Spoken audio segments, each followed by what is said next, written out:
चर्चा। कळवण शहरातील गांधी चौक भागात पुन्हा एकदा मोकाट गायीच्या हल्ल्याची धक्कादायक घटना समोर आली आहे। हा संपूर्ण प्रकार सीसीटीव्ही कॅमेऱ्यात कैद झाल्याने परिसरातील नागरिकांमध्ये भीतीचे आणि संतापाचे वातावरण निर्माण झाले आहे। गेल्या 3 महिन्यांपासून या भागात मोकाट गायींचा त्रास सातत्याने वाढत आहे। याच भागात 3 महिन्यांपूर्वी एका स्थानिक व्यापाऱ्याचा गायीने तुळवत मृत्यू झाला होता। त्या घटनेनंतर नागरिकांनी वारंवार तक्रारी केल्या, पण कळवण नगरपालिका प्रशासनाने कोणतीही ठोस कारवाई केली नाही।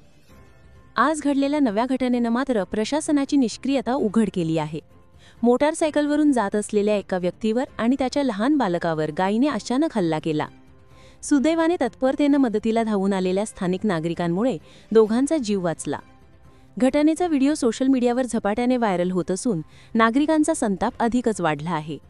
नागरिकांचा संतप्त सवाल आहे, एका मृत्यूनंतरही जर पालिका जागी होत नसेल तर अजून किती बळी गेल्यावर प्रशासन कारवाई करणार? आता या प्रकरणी नगरपालिका नेमकी काय भूमिका घेते याकडे संपूर्ण शहराचे लक्ष लागले आहे।